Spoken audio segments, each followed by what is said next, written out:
안녕하세요. 유풀입니다. 오늘은 비트코인 캐시 ABC에 대해서 얘기를 나눠보려고 합니다. 희망찬 미래를 위한 비트코인 캐시 ABC 진영의 계획이 뭐냐? 그리고 그 계획 중에 가장 중요한 계획, 아발란체 합의 알고리즘이 뭐냐? 그리고 아발란체 합의 알고리즘이 왜 비트코인 캐시 ABC 투자자들 관점에서 왜 중요한 알고리즘이냐, 이거에 대해서 여러분들께 간단하게, 아주 간단하게 설명을 드리려고 합니다. 자, 비트코인 캐시 ABC 투자자들 여러분들의 희망찬 미래를 꿈꾸면서 준비를 했거든요. 비록 제가 말은 잘 못하지만 내용이 중요한 거잖아요. 제 말이 중요한 게 아니라. 자, 그래서 최근에 아모레 세쳇, 이게 비트코인 ABC 코어 진영의 수석 개발자입니다. 이분이 아주 중요한 분이시죠. 예. 최근에 인터뷰를 가졌죠. 인터뷰 내용은 BCHA 포크 이후의 감정, 그리고 미래에 대한 희망, 아니면 계획에 대해서 몇 가지 질문을 했고, 아모레 세쳇이 그 질문에 대해서 답변을 했거든요.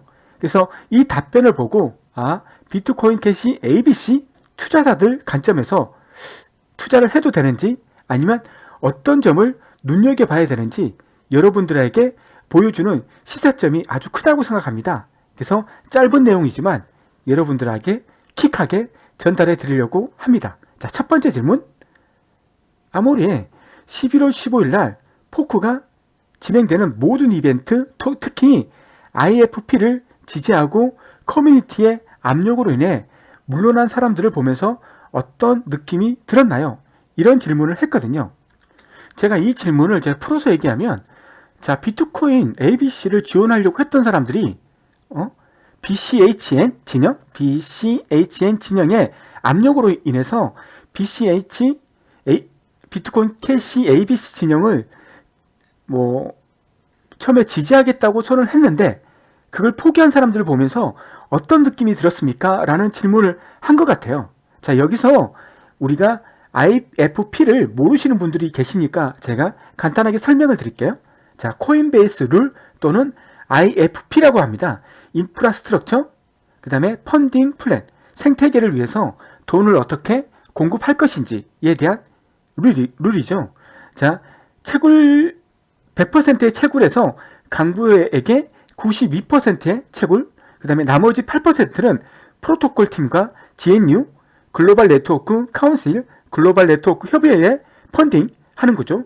그죠? 이전에는 강부에게 100%의 채굴에 대한 모든 비용이 전달이 됐는데 코인베이스 룰, IFP 룰에 따라서 8%는 프로토콜 팀과 GNU에 펀딩하는 거죠. 코인베이스 규칙에 의해 모금된 자금의 절반은 진행 중인 로드맵 개발에 자금을 지원하므로 BCHA는 전 세계를 위한 건전한 자금을 모을 수가 있다는 거죠. 자, 나머지 절반은 네트워크 가치를 제공하기 위해 자금을 받을 프로젝트를 결정하는 강부 및 홀더들의 집합인 글로벌 네트워크 협의회 GNU에서 관리하게 됩니다. 자, 이런 내용을 하고 아모르가 어떻게 대답을 했느냐 하면요. 무엇보다도 그들은 이 선택의 첫 번째 희생자가 될 것이다.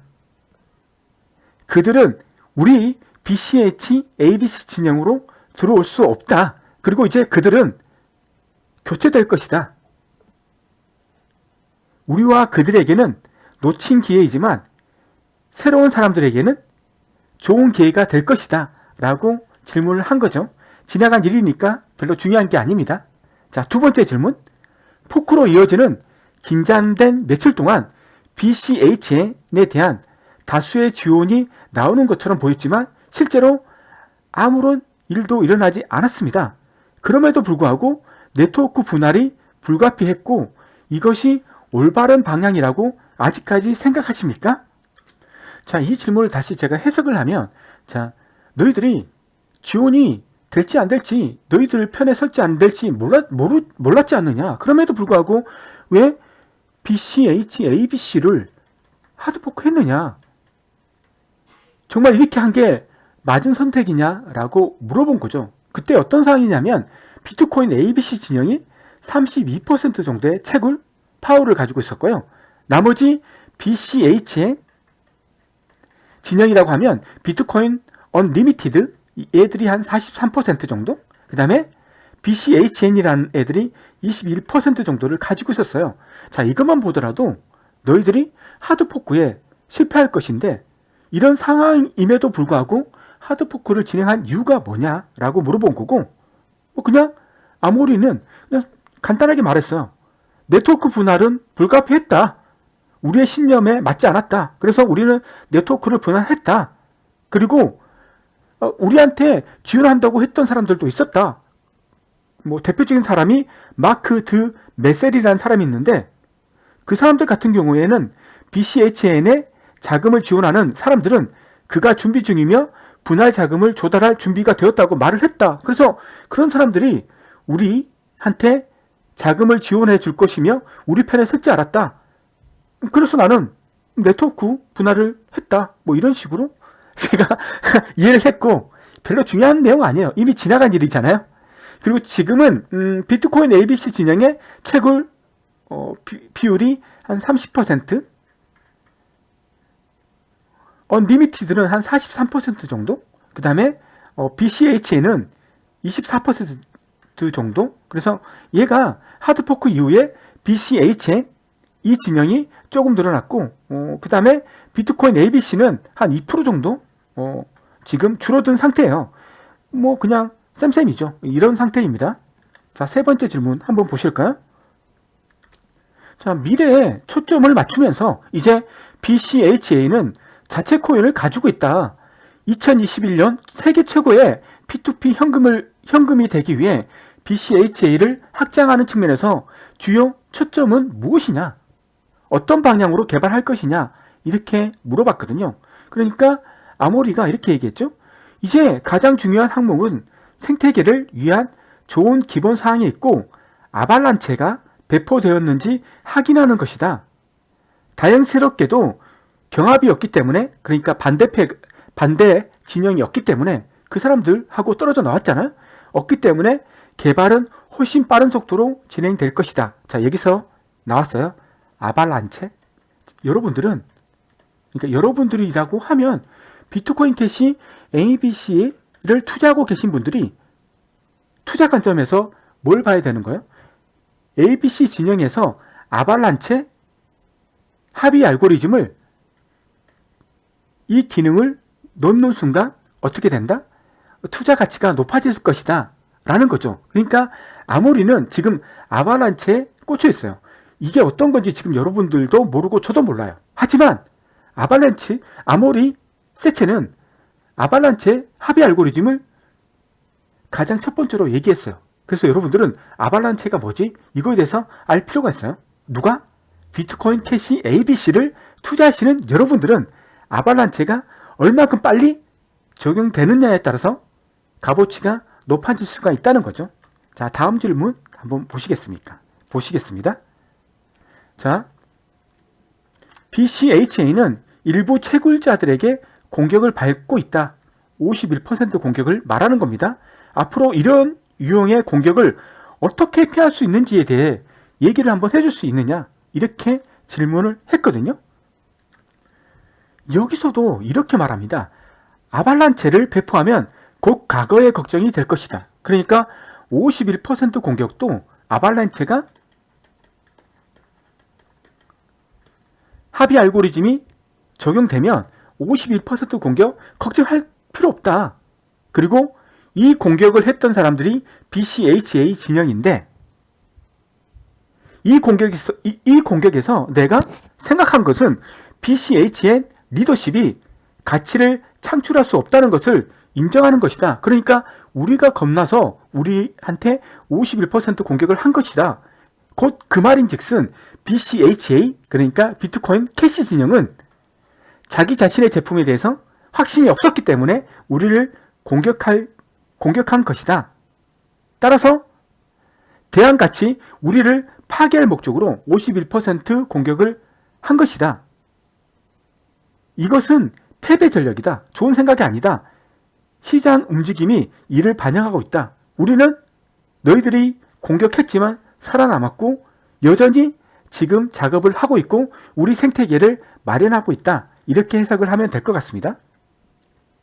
자, 여기서 간단하게 51% 공격이 어떤 거냐면 51% 공격은 얘들이 공격을 했어요.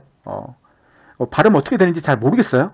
올드 가드, 마이너 엔드, 홀 이런 애들이 지금 공격을 하고 있어요. 그래서 아모르 같은 비트코인 캐시 ABC 진영은 누구의 공격이다? BCHN 진영의 공격이다.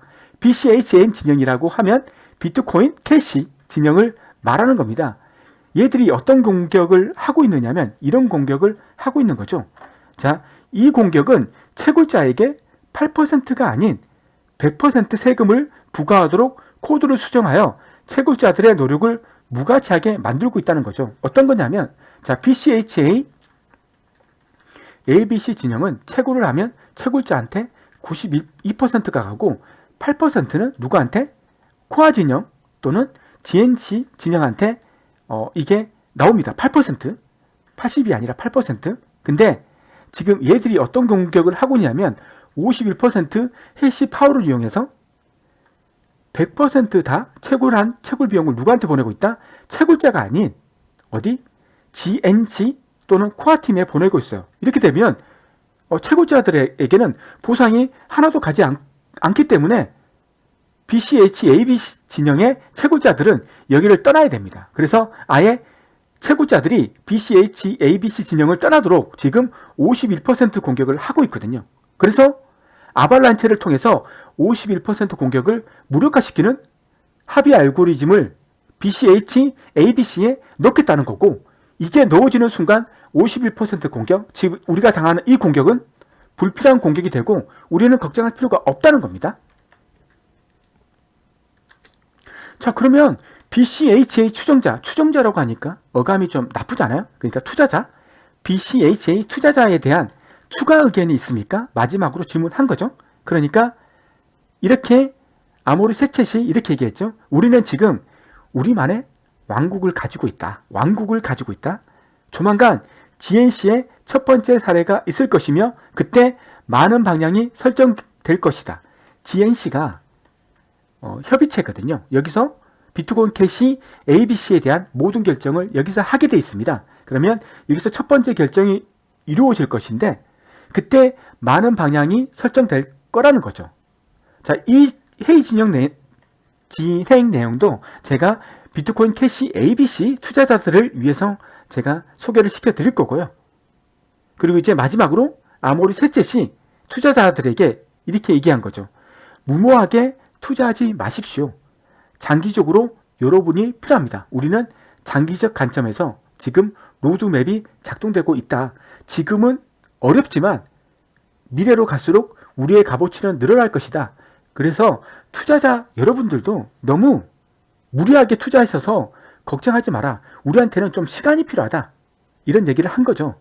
이 얘기는 저도 맞다고 생각합니다. 그래서 비트코인 ABC 투자자 여러분들은 너무 단시간에 내가 몇 배의 수익을 올리겠다 이런 허황된 꿈보다는 얘는 가면 갈수록 강해지고 가면 갈수록 투자 가치가 높아진다. 이런 관점에서 투자하시는 게 낫지 않을까 이렇게 생각을 하고 있습니다. 자, 이 표는 비트코인 캐시 ABC 진영에서 만든 겁니다. 보시면 알겠지만 제네시스 블록 있다 똑같죠. 세 개를 비교한 거예요. 비트코인 캐시 ABC, 비트코인 캐시 비트코인. 자, 그 다음에 토탈 공급량은 2100만 개, 2100만 개, 2100만 개. 자, 그리고 지금 거래되고 있는 게 그러니까 1800만 개, 이것도 1800만 개, 1800만 개 똑같죠? 예. 자, 블록 사이즈 32, 1메가. 자, 이건 조정될 수 있죠. 얼마든지. 근데 비트코인은 조정이 안 돼요. 자, 스케일링, 확장성, 온체인이죠. 빅블록 32메가 빅블록 사용하고 있죠. 비트코인 캐시 온체인이죠. 빅블록 32메가 쓰고 있죠. 그 다음에 비트코인 캐시 오프체인 쓰고 있죠. 이 오프체인에 어떤 내용이 들어가는 거예요? 그거야 어떤 거였더라? 갑자기 생각이 안 나는데 세그윗 위트니스.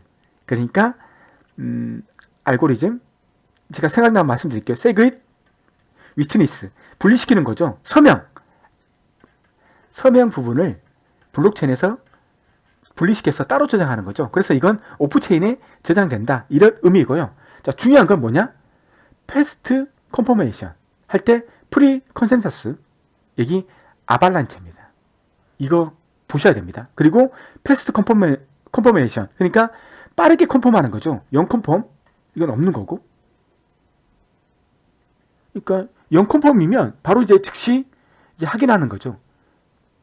그리고 리오그 또는 51% 공격, 이거에 대한 프로텍션 방지책 아발란체. 그리고 이 아발란체는 2021년 1분기에 세팅될 것이다. 그래서 아발란체가 들어오면 조금 얘가 가격이 뛰지 않을까 이렇게 판단하고 있습니다. 그리고 얘들은 없어요. 그러니까 51%에 대한 공격은 누구만 가지고 있다? 비트코인 캐시 ABC 진영만 가지고 있다는 거죠. 그래서 이 두 개가 아주 중요한 부분을 차지하고 있어요. 속도, 그 다음에 51% 공격, 그 다음에 리오그 공격. 이 세 개를 막을 수 있는 알고리즘이 적용됐고, 그 알고리즘이 뭐냐? 아발란체 이거다. 자, 로드맵이 있느냐? 있다. 우리는 얘들 모르겠다. 자, 그리고 코어팀 있느냐? 개발팀이 있느냐? 자, 비트코인 캐시 ABC는 비트코인 ABC에 대한 코어팀이 있다. 자, 얘들이 전체 채굴 비용의 4%를 가져가죠. 예, 그리고 얘들은 없고, 비트코인은 비트코인 코어라는 코어팀이 있어요. 그리고 생태계에 대한 펀딩 4% 가지고 가고 있죠. 이 4%. 그리고 개발자한테 4%. 자, 개발자한테 펀딩 4%. 그 다음에 인프라스트럭처 펀딩 4%. 총 8%.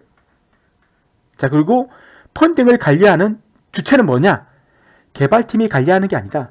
무슨 말이냐면, 비트코인 캐시, 비트코인 ABC, 코어 개발자들이 이 금액을 관리하는 게 아니라 누가 관리한다?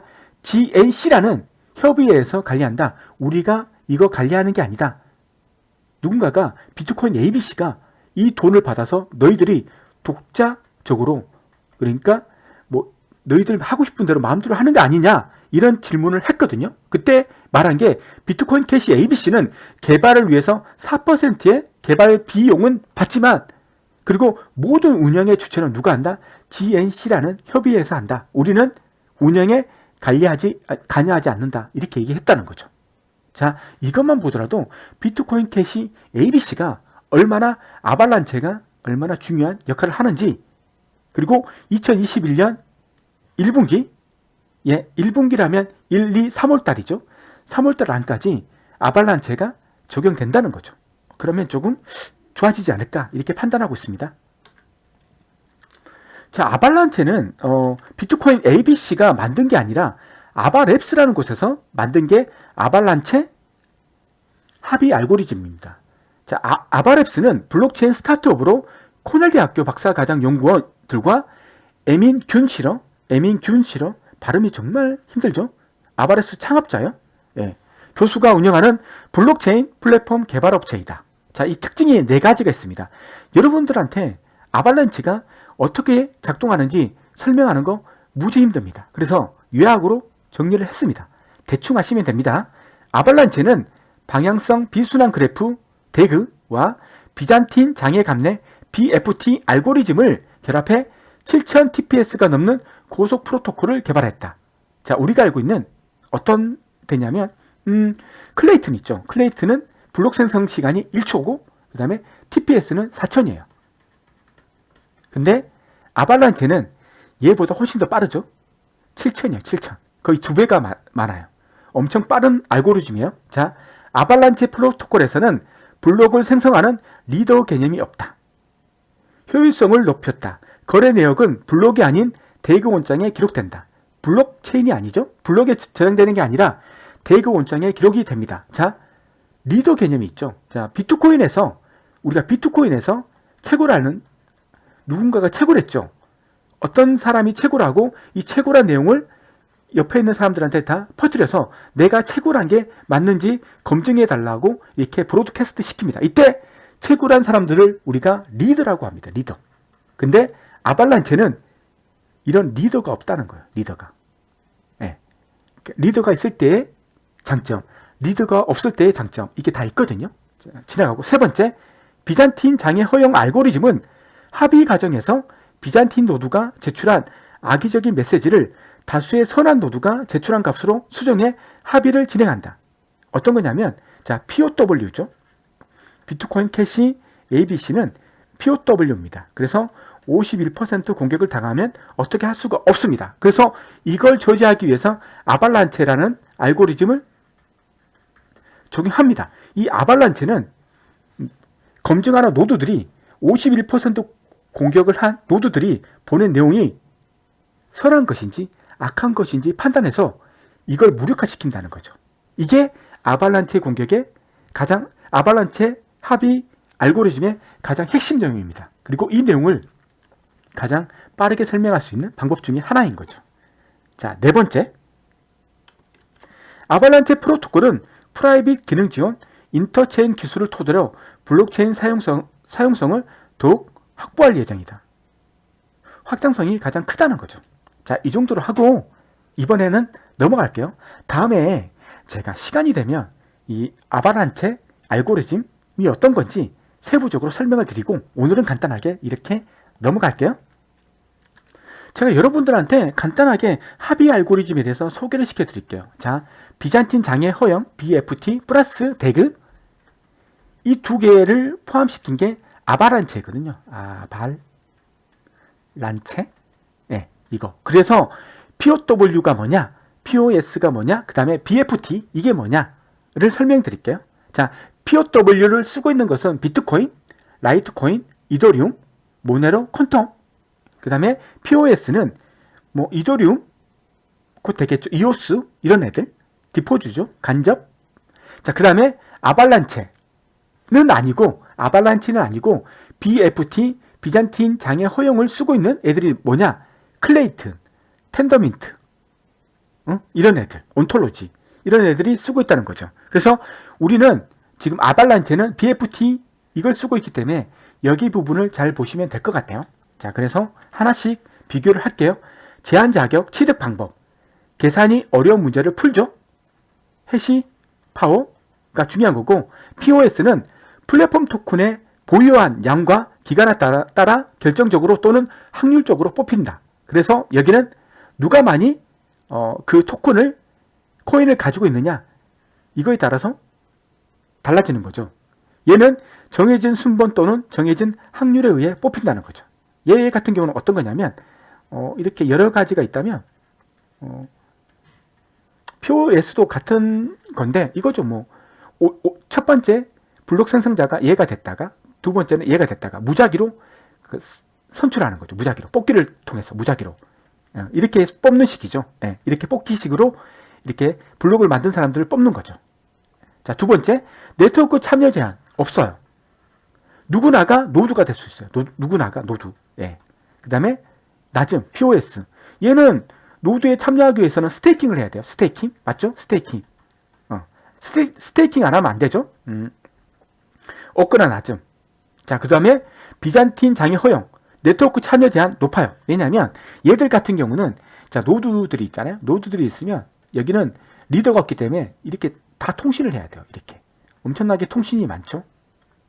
다 통신해야 돼요. 근데 새로운 노드가 생기면 또 얘들하고 통신을 다 해야 되기 때문에 이 통신을 맺는 시간이 많아요. 그래서 BFT 같은 경우는 그냥 알고 있는 사람들을 가지고 이렇게 다 작업을 하는 거죠.